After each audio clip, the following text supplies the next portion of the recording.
So on the 31st of January of 2025, I think all of us weren't really prepared to be talking about a tariff war or, a little bit of a back and forth between Canada and Mexico. Because, look, all of our pocketbooks are hurting, but it is abundantly clear that the Trump administration has its own policies and desires. And because of this, he is following through with his promise to, hold Mexico and Canada accountable for abusing the United States. But before we talk about the back and forth and comments that were said by not only Trudeau, Trump, and the president of Mexico as well, it is very clear that we look back at what happened on the 31st. So without further ado, I want to give a huge shout to my good friend Case Study QB, who's wrongly being censored. So please be sure everyone to support him and follow him on all social media. Let's talk about what happened on Friday before the weekend. Everyone started talking about tariffs. Now, if the tariffs do go into effect, you're going to likely see the prices of some things going up, since importers typically pass along a share of the cost to those higher taxes to consumers. Mexico and Canada account for 70% of U.S. crude oil imports. So that means gas prices could rise between 40 to 70 cents per gallon. Mexico and Canada account for more than 50% of all auto parts exported to the U.S., so the cost of a new car could rise. The U.S. is also heavily reliant on Mexican agricultural products and commodities like sugar, flour, meat, and fresh fruit and veggies. Roughly 90% of avocados, in fact, eaten in the U.S. last year, originated from Mexico. So your grocery bills could go up, and if all that makes you maybe need a drink, well, tequila, mezcal, beer also make up a substantial portion of U.S. imports. All right, folks, if you want to buy your alcohol, now's the time to do it. And in turn, here's what happened as well. And I think it's only fair that we do bring this up here. Canada strikes back with tariffs. So Canadian Prime Minister Justin Trudeau has announced retaliatory 25% tariffs on American goods hours after U.S. President Donald Trump imposed sweeping trade restrictions on Canadian imports. Tonight, I am announcing Canada will be responding to the U.S. trade action with 25% trade tariffs against $155 billion worth of American goods, to which Trudeau has been screaming from the rooftop, as well as others, buy Canadian, buy local. The first wave of tariffs covering $30 billion worth of U.S. goods will take effect on Tuesday, with broader measures following in 21 days to allow Canadian companies to adjust. Now, real quick here, I want to point this out here. Trudeau, while this does sound interesting, and that you are putting on this big, tough face, you are the resigning Prime Minister of Canada. I remember doing a segment about this. I remember talking about this. Right now, Canada is in a leadership crisis. Your allies and your coalition government is falling apart. Perhaps maybe it's not a good idea to start instigating things, and maybe it's good to return back to the table. Now, this is not anything pro-Trump, but this is more of like, people are not thinking this through, and you are falling through and falling for Trump's plans. I mean, this is how he gets people to act emotionally. And in turn, when people act emotional, they lose all rational capabilities. I mean, Trump has made these promises, and all of you would think, I think even you, my viewing audience, would agree, that at this point, they're falling for everything that Trump has done in the past. He gets people easily triggered. Continue on. These tariffs will be far-reaching and include everyday items. The Canadian leaders said, listing alcohol, fruits, vegetables, clothing, shoes. In addition to direct tariffs, Ottawa is exploring several non-tariff measures, which could include restrictions on critical minerals, energy procurement, and other trade partnerships. Now, also, Mexico also went on for a retaliatory strike. Here is a comment from the president of Mexico as well. So let's just go ahead and pull this up here. Here's the translated transcript. So here we go. Huge shout out to David Adler, who was able to do this. So we categorically reject the White House slander against Mexican government of having alliances with criminal organizations, as well as any intention of intervention in our territory. If such an alliance exists anywhere, it is in the United States arms manufacturers that sell high-powered weapons to these criminal groups, as demonstrated by the United States Department of Justice itself in January of this year. In 4 months, our government has seized more than 40 tons of drugs, including 20 million doses of fentanyl. My goodness, Heisenberg, you are busy. It has also arrested more than 10,000 people linked to these groups. If the United States government and its agencies wanted to address the serious consumption of fentanyl in their country, they could, for example, combat the sale of narcotics on the streets of their main cities, which they do not, and the money laundering generated by this illegal activity that has done so much harm to their population. Ooh, she's hitting us hard. They could also start a massive campaign to prevent the consumption of these drugs and take care of their young people, as we have done in Mexico. Drug consumption and distribution in their country, and that is a public health problem that they have not addressed. In addition, the synthetic opioid epidemic in the United States has its origin in the indiscriminate prescription of drugs of this type authorized by everybody's favorite institution, the Food and Drug Administration, as demonstrated by a lawsuit against a pharmaceutical company. I think she's talking about Johnson and Johnson.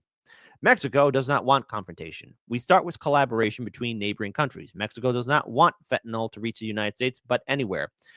Therefore, if the United States wants to combat criminal groups that traffic drugs and generate violence, we must work together in an integrated manner, but always under the principles of shared responsibility, mutual trust, collaboration, and above all, respect for sovereignty, which is not negotiable. Coordination, yes. Subordination, no. To this end, I propose to President Trump that we establish a working group with our best public health and security teams.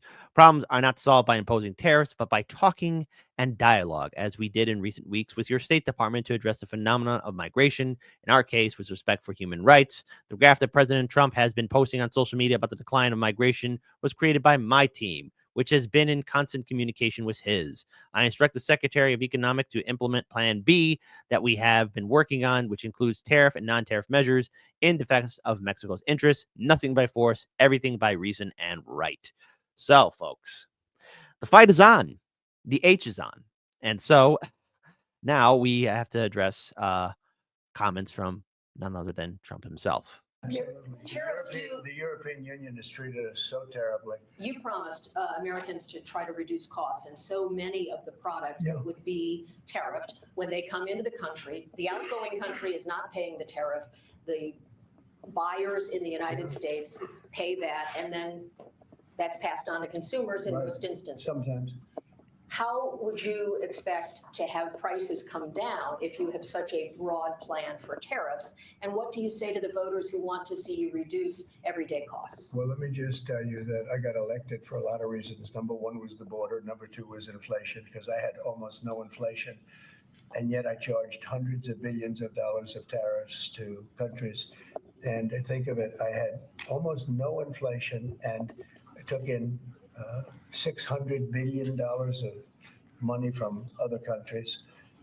And tariffs don't cause inflation, they cause success. They cause big success. So we're going to have great success. There could be some temporary short-term disruption, and people will understand that. I had that when I negotiated some of the good deals for the farmers. And unfortunately, those deals have been led astray by Biden and his people because they didn't enforce the deals. You know what this means? Buy your tequila right now, but also, folks, start buying your maple syrup. I saw a couple of my moderators and viewers saying that, yes, everybody is saying that. Please start purchasing now. Start purchasing whatever goods that you got, because it looks like we are in for a long-term struggle. And because of this, there's also been many opening reports about the U.S. stock market right now. And case in point, folks, the U.S. stock market seems to be taking a hit. Most notably, this is going on now for the past 3 hours and continuously. Let's go ahead and pull this up here. Wall Street drops as Trump's tariffs hit markets worldwide. Dow Jones down by 435 points. So we shall see. There's always an up and down, but also even Bitcoin seems to be taking a hit. Worries about President Donald Trump's tariffs are hurting U.S. stocks Monday as financial markets worldwide drop on concerns about a potential trade war. And at the S&P 500 was down 1.4%. Someone check on Nancy. She's probably having a full-blown panic attack. In early trading following similar losses for stock markets across Asia and Europe. Hold on. I got to retract that. Chances are Nancy and all these other fantastic politicians are probably doing well because they got ahead of the game. So while the rest of us are struggling, they probably got that inside info that the Dow Jones and all the stocks, the stonks, are falling down. Folks, check on your congressman and woman on unusual whales and see how they fare today, especially as the markets start imploding. The Dow Jones Industrial Average was down 435 points, or 1%, as of 9:35 a.m. Eastern Time, and the Nasdaq Composite was 1.8% lower. Everything from Bitcoin. Oh no, Golden Monarch. My Discord audience is going to need you, man. Work double time, work triple time. Now, correction, quadruple. You're working 4x4. There you go. Excuse me. To the Mexican peso, not just U.S. stocks of U.S. companies expected to be the first to feel the pain from Trump's tariffs on goods imported from Canada, Mexico, and hey, China. On Wall Street, some of the sharpest losses hit big tech and other companies that could be hit hardest by higher interest rates. The fear that Trump's tariffs will push prices for groceries, electronics, and all kinds of other bills for U.S. households, putting upward pressure on a U.S. inflation rate that's largely been slowing since its peak 3 summers ago. Stubbornly high or accelerating inflation could keep the Federal Reserve from cutting interest, which it began doing in September to give the U.S. economy a boost. Hey, folks. This news and how it's going to impact your wallet. How are you feeling? Let's have democracy in the chat. Type 1 for, oh, kid, it's going to be fine. Everything's fine. Oh, there's a big wall of fire, but everything's fine. Type 2, please don't ask this question again. It hurts and everything sucks. You know the answer to this. I wonder how many 2s will be in the chat. I wonder, do you ever wonder? But Trudeau decided to also weigh in his 2 cents. Even though for a resigning prime minister, I find it highly questionable right now that you're taking on all these big dog decisions when you're going to be out the door. Beyond that, it will have real consequences for you, the American people. As I have consistently said, tariffs against Canada will put your jobs at risk, potentially shutting down American auto assembly plants and other manufacturing facilities. They will raise costs for you, including food at the grocery stores and gas at the pump. They will impede your access to an affordable supply of vital goods crucial for U.S. security, such as nickel, potash, uranium, steel, and aluminum. They will violate the free trade agreement that the President and I, along with our Mexican partner, negotiated and signed a few years ago. But it doesn't have to be this way. As President John F. Kennedy said many years ago, geography has made us neighbors, history has made us friends, economics has made us partners, and necessity has made us allies. So here's what happens. As a country, the United States really shut down a lot of manufacturing, okay? There was a point when there was a lot of stuff being made here in America. You know, the whole phrase "made in America." It used to mean something back in the day. Hell, my grandpa used to talk about it. I remember all the older generations talking about it. As a kid, I remember our family trips to Indiana, passing by all the old warehouses and industrial plants, how they're all shut down. And my grandpa muttering to himself, why did they hurt so many people? Why did they shut down all these businesses? And of course, when you do pass by a lot of these areas of industry, you notice the ghost towns. They weren't as bad in the 90s. Well, they were in the process. But as we left the 90s going into the 2000s, the 2010s, and even the 2020s, when I make my occasional incursions into rural areas where there was once industry, it's almost like driving in a horror movie. Towns, cities abandoned, buildings shut down, streets empty. It's almost like a zombie apocalypse, as if the lockdowns are still happening, but it's not 2020, it is 2025. And the decay of the American workforce happened because of our also fantastic politicians. And I only can imagine, as this ongoing tariff war continues on, how it will hurt many other people, not just here in America, but worldwide. So Trudeau decided to have a little bit of a other big brain decision. Boycotting any American goods. Now, Trudeau, you are on the way out. You are leaving. You're not that popular. Right now, there's a lot of vote blue no matter who people looking up to Trudeau. Ladies and gentlemen, please be better, be best. And now is also the time to choose Canada. There are many ways for you to do your part. It might mean checking the labels at the supermarket and picking Canadian-made products. It might mean opting for Canadian rye over Kentucky bourbon. Hold on. Why not both? I'm a drinking man. Or foregoing Florida orange juice altogether. It might mean changing your summer vacation plans to stay here in Canada and explore the many national and provincial parks, historical sites, and tourist destinations our great country has to offer. And now, real quick here. This is breaking as well. If you're in crypto, I am so sorry. But also, shout out to my viewing members on my Discord page. Discord, man, my audience is brutal on Discord. I love you guys. And shout out to one of our viewers, Golden Monarch. Gotta shout you out again because, man, you have been educating me about crypto because, in case you can't see it here, let me zoom in. Shout out to Hotspot. Around 2 billion. That's 2 with a billion at the end.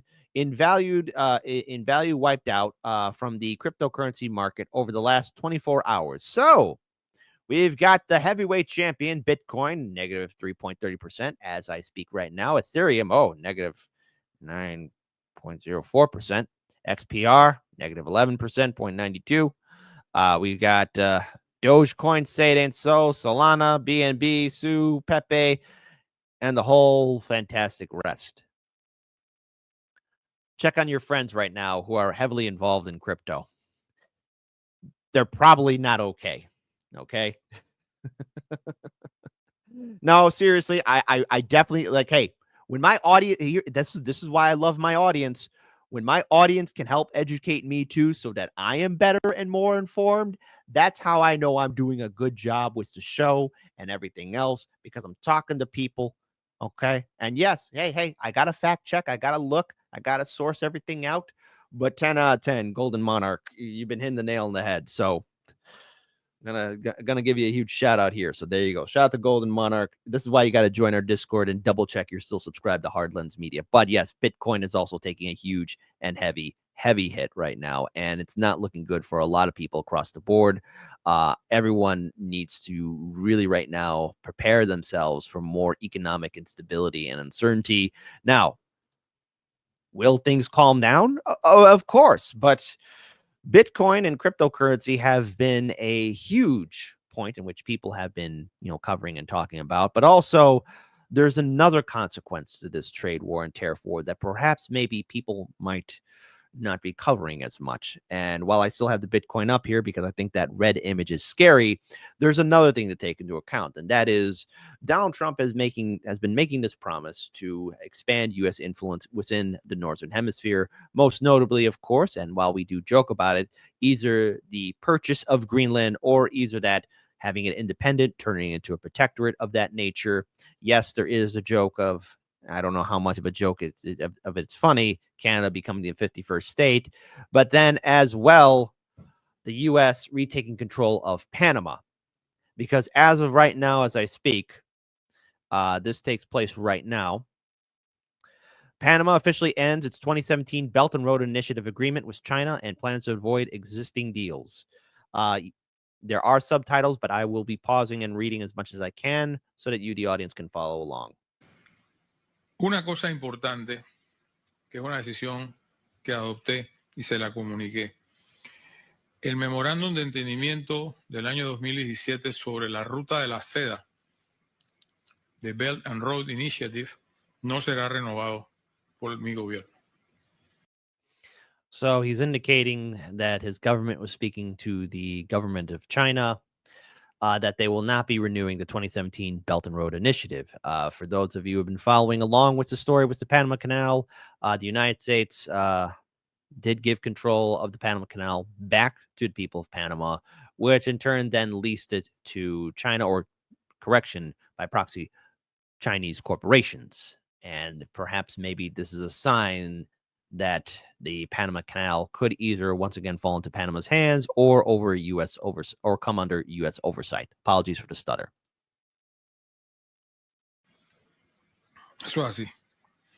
Vamos a estudiar la posibilidad de si se puede terminar antes o no, pero creo que le toca en 1 o 2 años la renovación, porque es cada 3. Así que esa iniciativa que se firmó, cuando se firmó, en el tiempo que se firmó, no será renovada por mi gobierno. Creo que esta visita abre un camino para construir una nueva etapa de relaciones. Así lo veo yo, así lo sentí de parte del secretario Marco Rubio, y a la vez tratar la medida de lo posible de que se incrementen las inversiones de los Estados Unidos en Panamá. Le expliqué una serie de proyectos de infraestructura que el gobierno tiene en carpeta, en cartera, con el ánimo de que las conozcan y en su momento que se hagan las licitaciones, que comenzarán muy pronto, pues se pueda entrar. So one has to wonder if Trump's promises to be involved in the Panama Canal are going to follow through, and perhaps U.S. pressure causes the government of Panama to reverse its longstanding policies with China. Case in point, this is only an 18-second video from Hotspot. Shout out to them, because it's this tariff war. There's more that's happening. And to quote the Zago brothers, as they did a great piece of art, if you're looking at that thing over there and everyone's focusing on that shiny thing, perhaps you should be looking over there. All right. Now, it's not the quote by verbatim, but it's there. Shout out to the Zago brothers, because it's Misty Winston's quote. If they're having you distracted looking at one thing, look at what they're doing over here. They violated the agreement. They're not allowed to violate the agreement. China's running the Panama Canal. That was not given to China. That was given to Panama foolishly. But they violated the agreement, and we're going to take it back, or something very powerful is going to happen. After they violated the agreement. So that's what's happening right now, live. And the president of the United States has been making this promise. And so if you are involved in any kind of Bitcoin or e-currency, check on your loved ones. They are probably in full-blown panic. This is a way also in which, for those that are involved in cryptocurrency or any kind of stock trades, to buy it low while the rest of us get wiped out. And in turn, goods and other resources, the prices keep rising up and up. How long this will be going? It's first of all, there's a couple of factors to take in here. Let's address everything on the table. Number one, to be clear, and yes, is the sky blue, is water wet? The United States is a major global superpower, and the difference between Donald Trump and Joe Biden is, at least for this point, Trump is following through with his agenda and policies, and he has promised to expand U.S. influence not only in this hemisphere but around the globe. Hey, Caesar is back. But the issue is having a policy, and this policy is to have as much control in this region. And in turn, let's look what's happening in Canada. Justin Trudeau, his government is falling apart. We covered that even before Trump was sworn in. That prime minister is on the way out. And let's be also clear here, too, while there are Chinese corporations in Panama, at the end of the day, Panama did give those corporations those valuable pieces of real estate. And the United States seems to be pushing in its power to remove China's influence in Panama. Now, I know a lot of you are saying this is imperialism, this is influence, this is growth of reach. And yeah, this is correct. But this is also a way of having further control. I want to pull this up here one more time because I find this fascinating, because all these stories do connect, especially with Bitcoin, as the Trump administration has made promises to be more involved in it and have more overreach and oversight. And Bitcoin, at least as it stood, was at an all-time high. Now, is it at a full-blown crash? Well, no. But when you do lose $2 billion worth in combined value cryptocurrency in the market over the last 24 hours, questions need to be raised. Who is going to benefit from this tariff war? Who is going to be the top dog? Who will blink first? I'm willing to bet Trump's not going to do it. He's going to get what he wants. This is a president who's made it abundantly clear during his second term that he is going to push the envelope as much as he can, and he is going to shake things up for a lot of reasons.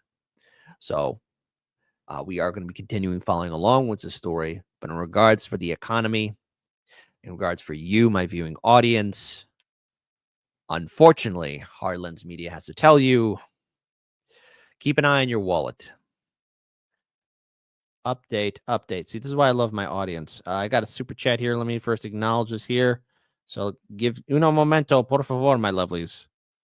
Uno momento, por favor. No pun intended. So let's talk about this update. Hold on. We do breaking news.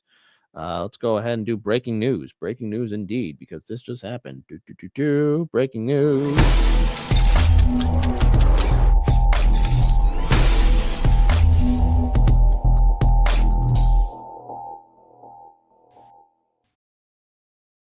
Shout out to my audience. This recently just caught my attention while we are live.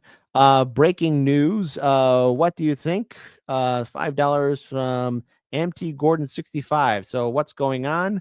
Well, as it stands right now, Trump and the president of Mexico had a conversation. So let's go ahead and pull this up here and address it. So thank you so much for the tweet. Mexico's president claimed Monday that she reached a deal with President Trump to halt the imposition of 25% tariffs for 1 month in exchange for concessions at the border. The president of Mexico agreed to reinforce the U.S.-Mexican border with 10,000 personnel from Mexico's National Guard to crack down on fentanyl dissemination into the U.S. Trump and Sheinbaum, I think that's how you say her name, held a call Monday morning. So they had a little conference call. Well, the U.S. will then work with Mexico to prevent the trafficking of weapons into America's southern neighbor. We had a good conversation with President Trump with great respect for our relationship and sovereignty. We reached a series of agreements. Oh, so I think it's safe to say Trump won. Trump had ordered a 25% across-the-board tariff on Mexico after accusing the southern neighbor of failing to meet his demands of addressing fentanyl and illegal immigration crisis. This is why you need to tune into Hard Lens Media, because you never know what will happen. Okay? That's what happened. That's what happened. More on this story, and obviously there's going to be more developments happening, but I will make this prediction too. Canada will be next to break. Trudeau is on his way out. He is done as prime minister. I mean, case in point right here. I mean, I don't know what the hell the prime minister or the soon to be former prime minister of Canada is doing, but just want to talk about this because didn't he say he was resigning? I mean, was all this talk of tariffs, didn't Trudeau say he was resigning? At this point, anything he says is pointless, right? I mean, that's what he said. I mean, hey, Kit, why don't you take it away, buddy? Why don't you take it away, buddy? I'm gonna hand it over to Kit Cabell of Hard Lens Media. I'm gonna hand it over to him because I think you got something to say here, buddy. I think I'm gonna hand it over here. Kit, take it away, buddy. The floor is yours. Well, we have a segment when we do our live stream show called The Morning Dump, and I guess Trump did like a morning dump as well. Justin Trudeau out of the house and down the golden toilet.